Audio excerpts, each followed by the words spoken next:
Jamaah, oh jamaah, Alhamdulillah. Alhamdulillah jamaah, masih di Islam itu Indah. Masya Allah, hari ini tema kita sangat luar biasa. Temanya adalah Innalillahi. Hati-hati mandi di waktu ini. Masya Allah, tadi di segmen sebelumnya guru-guru kita sudah menjelaskan juga mengenai mandi-mandi ini, waktunya, terus mengenai mandi junub ini, adab-adabnya. Masya Allah. Jadi nggak usah repot ya. Gak usah repot, kita simple ya.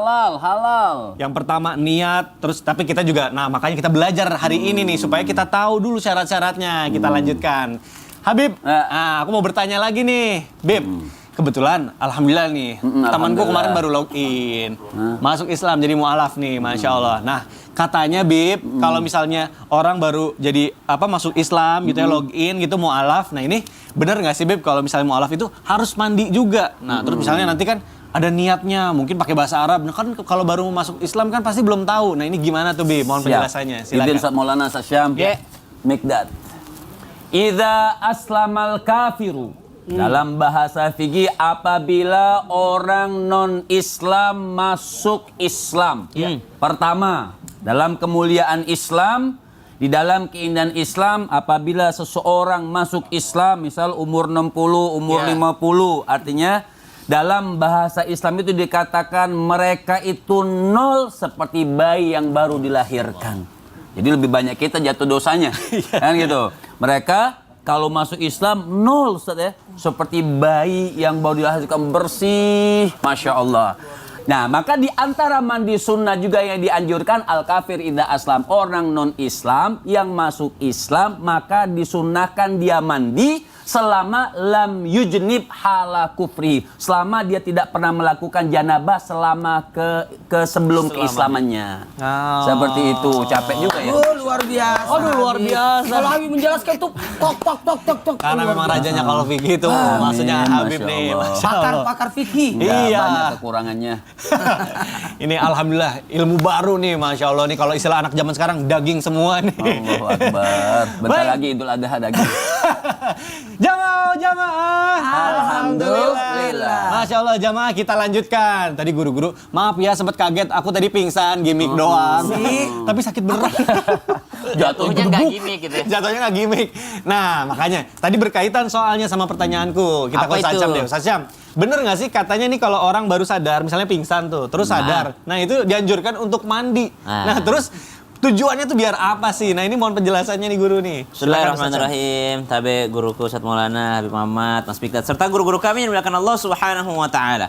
Kalau dikatakan di antara mandi-mandi sunnah tadi sudah disebutkan beberapa, kemudian kalau dalam kitab disebutkan ada 17 kurang lebih. Waduh. Kemudian salah satunya adalah ketika seseorang tersadar dari ketidaksadarannya. Sadar dari ketidaksadaran. Ya, di antaranya ketidaksadaran itu adalah ketika seseorang jatuh pingsan.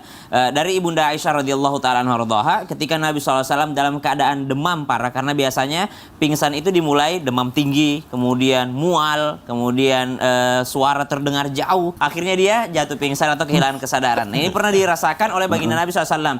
Ketika Nabi SAW dalam keadaan demam tinggi, ya Nabi SAW pingsan. Ketika Nabi tersadar, yang pertama ditanyakan, bagaimana umatku, bagaimana sahabat-sahabatku, apakah sholat sudah ditunaikan? Belum ya Rasulullah, kata Ibunda Aisyah, masih menunggu engkau. Maka Nabi SAW meminta satu bejana air, lalu Nabi SAW mandi. Maka dari sini disunnahkan untuk mandi ketika orang setelah kehilangan kesadarannya. Namun Nabi SAW pada saat itu pingsan lagi, kemudian mandi lagi, pingsan lagi, mandi lagi. Subhanallah. Jadi sunnah, yang pertama hukumnya adalah sunnah, dianjurkan, sangat dianjurkan. Kemudian alasannya apa? Ba'da naqul a'udzubillahi minasyaitonirrajim. Ya ayyuhalladzina amanu la taqrabus salata wa antum sukara hatta ta'lamu ma taqulun. Wahai orang-orang yang beriman, la taqrabus shalah, jangan dekati salat, jangan engkau salat ya, wa antum sukara, dalam keadaan mabuk atau kehilangan kesadaran. Jadi tidak diwajibkan sholat bagi orang yang kehilangan kesadaran, baik itu orang waras jadi gila gitu atau orang yang lagi pingsan, tidak diwajibkan. Kapan dia diwajibkan sholatnya? Ketika sudah tersadar. Dan hatta ta'lamu ma taqulun, sampai engkau mengetahui, mengerti apa yang engkau ucapkan. Nah, salah satu wasilahnya, salah satu amalannya supaya orang segera sadar atau segera daripada kembali fit adalah setelah dia terbangun dari pingsannya adalah dengan mandi. Jadi syariat Islam ini luar biasa. Bukan hanya menyembuhkan, tapi ternyata mandi itu membuat orang lebih segar dan fit. Akhirnya dia tersadar akan yang dia ucapkan nanti ketika sholat. Jadi bukan berarti wajib gitu ya. Misalnya ada orang dalam keadaan mabuk. Ketika dia mabuk, dia mungkin pada saat setelah dia mabuk, dia langsung bertaubat kepada Allah Subhanahu wa taala. Maka dia dianjurkan untuk mandi. Bagaimana kalau dia dalam keadaan tidak fit?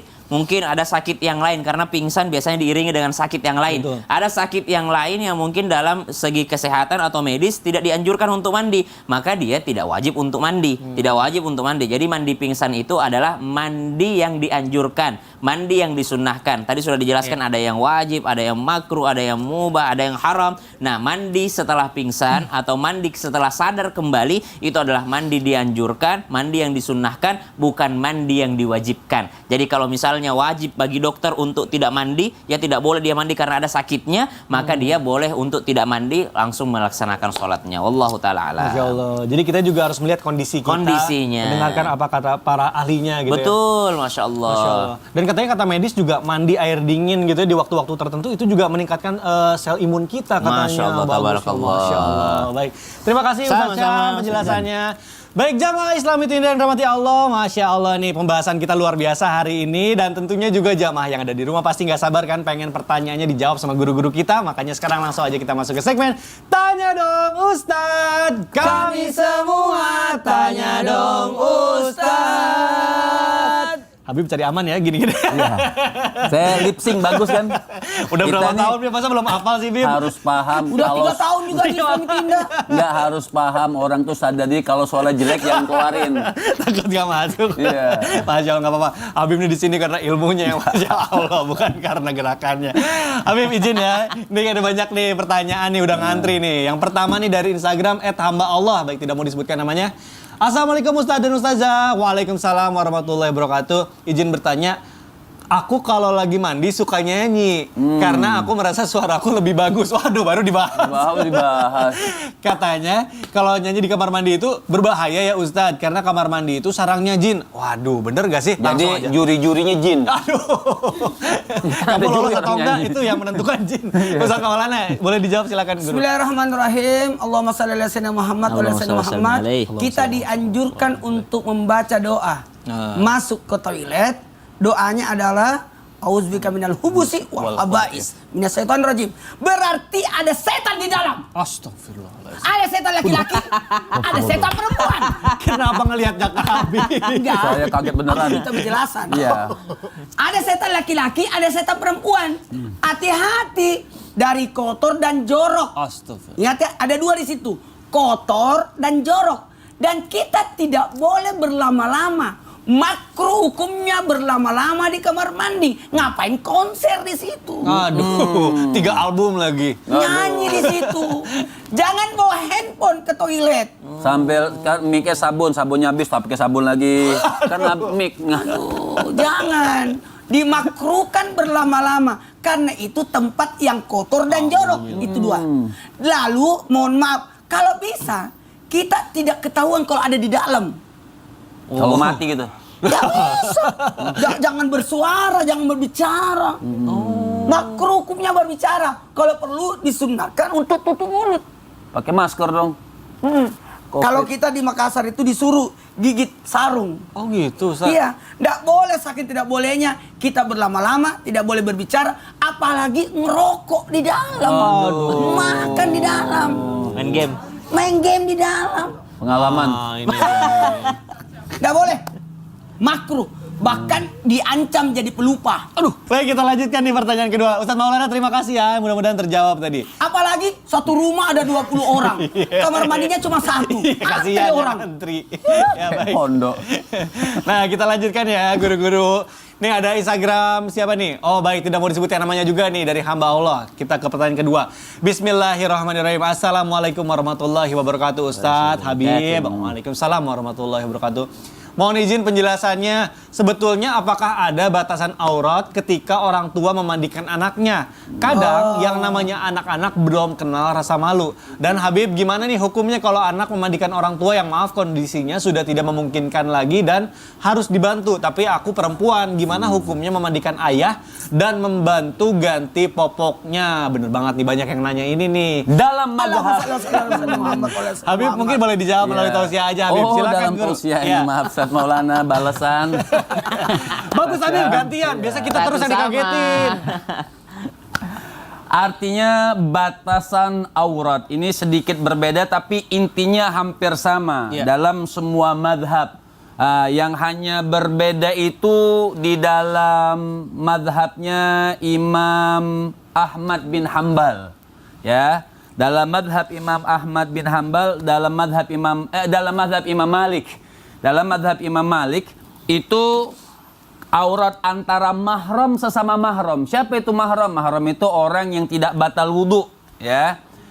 Di luar istri. Dalam mazhab Imam Syafi'i, suami istri batal, ya. Hanya mahramnya mahram muakkad, bukan mahram nasab. Ya. Mahram hanya sebab akdun nikah. Ya. Jadi mahram. Jadi suami istri dalam mazhab Imam Syafi'i batal. Dalam mazhab yang lain intinya seperti mazhab Imam Malik, itu antara mahram itu boleh hanya melihat wajah, kemudian kepala, kedua tangan, kedua kaki.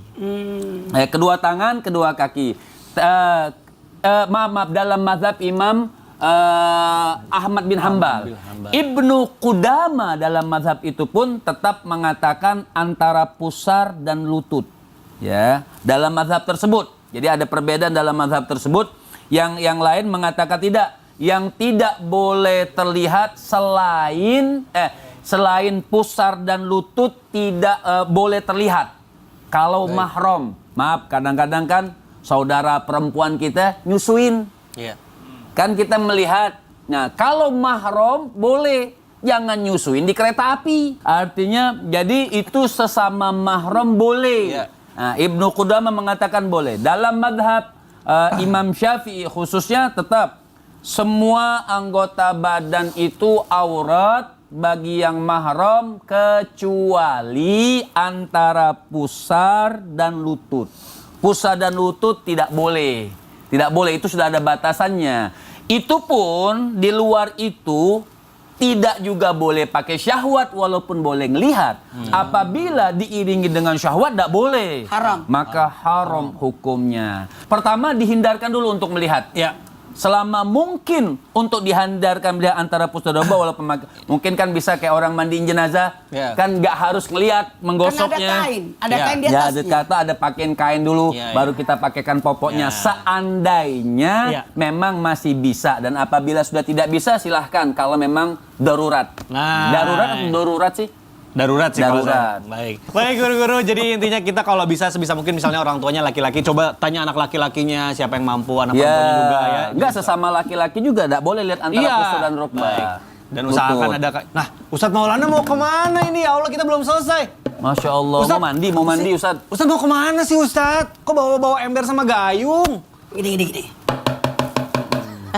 Mandi, ada mandi yang terlupakan. Oh aduh, ini tebak-tebakan nih berarti. Mandi yang tak terlupakan. Mandi yang tak terlupakan.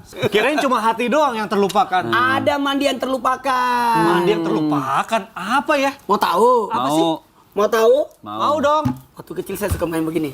Satu-satu. Oh, kalau saya pakai motor. Kita akan bahas setelah yang satu ini. Iya, baiklah. Jamaah. Alhamdulillah. Assalamualaikum.